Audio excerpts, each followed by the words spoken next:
Hello everyone and welcome to my channel. I'm your host and curious illustrator Van Nguyen, and you are watching Artful, a paint and chat series where I talk about all kinds of fun topics and try to draw a little bit of inspiration from them. Today we will be looking at cats, and not just any kind of cat. Oh no, we'll be drawing some inspiration from Maneki Neko, also known as lucky cats. So sit back, relax, grab a paintbrush and a cat if you're feeling inspired, and let's get artful. So I'm gonna be honest, I really just wanted an excuse to show off my amazing Maneki Neko collection. When I first started dating my partner Michael, he had this cute little lucky cat figure collection in his kitchen. And since then, it has just multiplied. We keep collecting them whenever we come across like a cool one, like in our travels and stuff. So yeah, I usually have to look online for art reference photos whenever I draw, but this time I can just like look at our lucky cat shelf, so that worked out really well for this project. So when I was young, I had no idea what the purpose of these cat statues were. I always saw them at like Asian storefronts, usually sitting next to a big laughing Buddha statue. And so when I was a kid, I just thought that Buddha must have had like a cat and like that's why he was so wealthy and prosperous. It wasn't because of enlightenment or anything like that. It was about the cat. It was his pet cat. And so that was kind of my headcanon for the longest time. But that's completely wrong. I did not have Wikipedia back then, so I kind of just came up with my own conclusions. But the Maneki Neko figurines originate from Japan. I know a lot of people think it's Chinese, but they're not. Oftentimes they're just simply referred to as lucky cats, but the word Maneki Neko roughly translates to beckoning cat. And so the figurine usually depicts like a calico Japanese bobtail cat with like a little paw raised in a beckoning gesture. And I just googled Japanese bobtail cat just now, and they're so, guys, they're so cute. They're usually all white with like spots of orange and black, but they have this tiny little stubby tail. It looks like a rabbit's tail, which is adorable. Apparently they show up a lot in like Japanese folklore and art. I mean, cats in general show up a lot in Japanese folklore, which I love. Actually, a very interesting tidbit I learned was that apparently the length of the cat's tail was often an indicator of what kind of cat you're dealing with in a story. So cats with long tails were usually evil, known as nekomata, and cats with short tails, like the Japanese bobtail cat, were usually considered super lucky and auspicious. And I just thought that was so interesting, and it kind of made me wonder like why. And I guess like if you think about it, like a cat with a longer tail, I guess it just seems a little bit more evil and mysterious, kind of slithery. But like a cat with like this derpy little short tail, like you can't be mad at a cat with like a funny tail, like you just can't. So it can't be evil, right? Like I think that's why they jumped to that conclusion. But yeah, I did not know that before researching this. So as a cat lover, I'm always super frustrated when cats are usually portrayed as like evil characters in stories and film. it's always a common stereotype and it bothers me so much. Like, I feel like cats are depicted in like a way more balanced way in Japanese folklore and like in anime. Like they might be mischievous, but they can also be good. So I always give them props for that. I think cats deserve like a way better rep in Hollywood. Anyway, that was a tangent. So lucky cat statues are often displayed at the entrance of shops and homes for good luck. And their exact origins are a little bit hazy.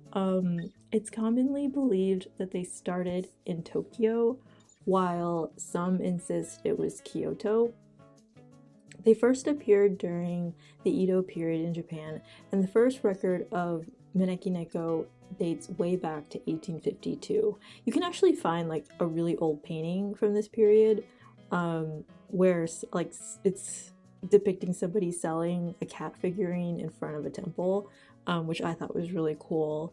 They became very popular at the turn of the century and started showing up like all over Asia and beyond. Like they're popular in Vietnam, Thailand, Singapore, and I guess here in the US as well. So just like its hazy origins, there are a lot of competing legends surrounding the history of Maneki Neko. There are at least 2 temples that try to claim the lucky cat as their own. One temple is in Tokyo and the other is in Kyoto. And so the Tokyo legend follows the story of a samurai lord and his group returning home from a battle.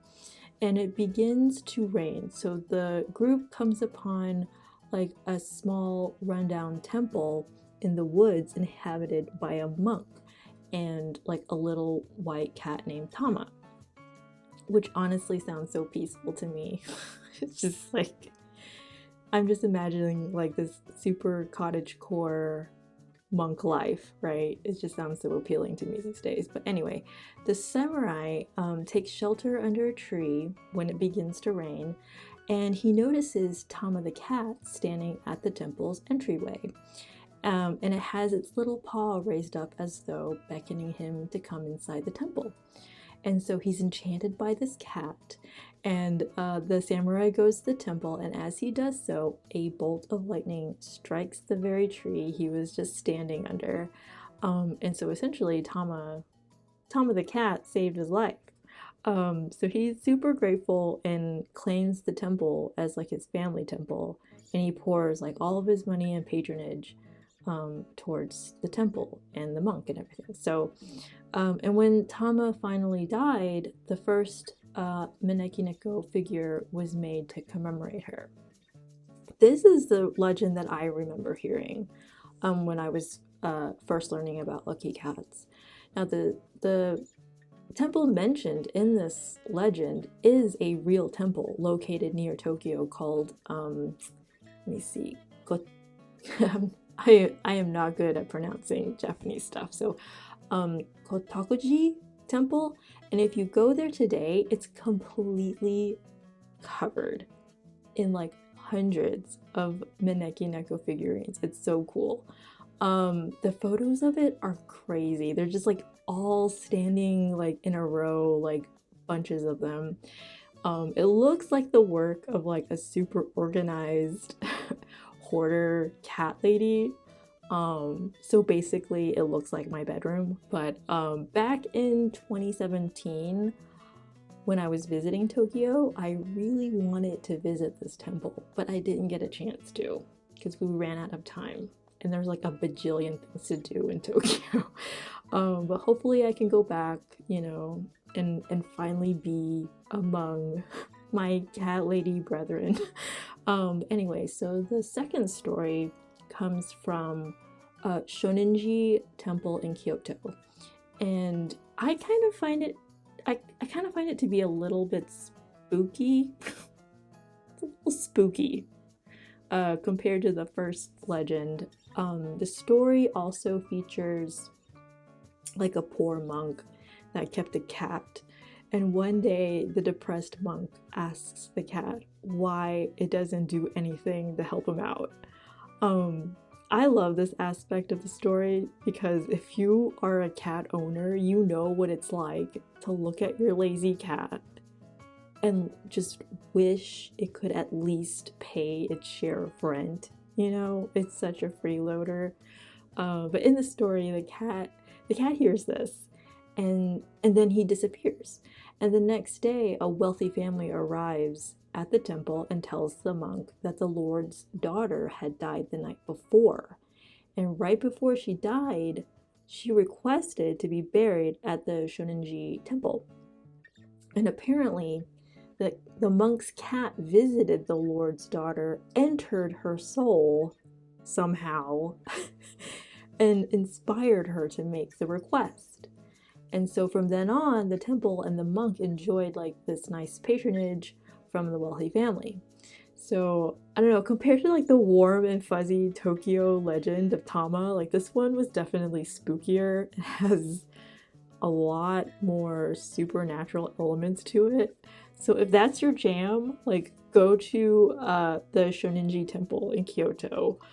They also have like a super popular pet cemetery, if that's your thing. So that is the two main competing legends about Maneki Neko.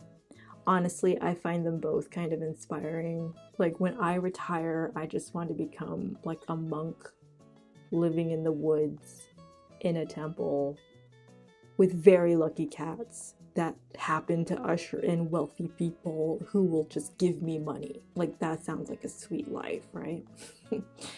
So anyway, I have a few more facts. So when you look at a Maneki Neko figurine, you'll notice that sometimes they're holding either their right paw up or their left paw, or both. Apparently a lucky cat with its left paw up, it's to invite like guests or customers. So you might see that like at a restaurant or something. And then the cats with the right paw up, that's more for like having good wealth and fortune. So if you see a lucky cat with both paws up, that's basically like raising the roof on all your life goals, like more friends, more money, you know, all of it. Another thing I found really interesting about lucky cats is that they come in like a wide variety of colors, and they're all holding like different things, like a fish or like a gourd or something. They all mean different stuff. So for example, like a black Maneki Neko is supposed to like ward off evil spirits. I've seen pink ones, which are apparently for like love and happy relationships and stuff. A lucky cat holding like an oblong shaped coin is obviously for like wealth and prosperity, but like, so I didn't know that until I read about it. I thought it was holding like a sign because I can't read Japanese, so I had no idea what it was holding up. But I was like, why is the coin oblong? Like, I don't think they have like an oblong shaped coin. But it's modeled after like a really old Japanese currency. So I thought that was really interesting. Let's see. I feel like, I don't know, lucky cats are just the original collectible toy, aren't they? You know, they come in so many different styles and shapes, and you can find really round ones and scary ones, and I kind of just want to collect them all. The Japanese are like so good at that. Like I blew half of my budget on my Tokyo trip just collecting toys. I think I bought like 3 lucky cats while I was there. Like I just couldn't stop. But yeah, that's all I have for Maneki Neko. These little guys are so fun to paint. They each have like their own fun personality. I hope you guys enjoyed the video. Please hit like and subscribe if you are interested in the artwork. It is available as an art print over on my Society 6. The link is down in the description box below. So yeah, do you own any Maneki Neko figurines? Do you hoard them like I do? Leave a comment down below and I will see you in the next one.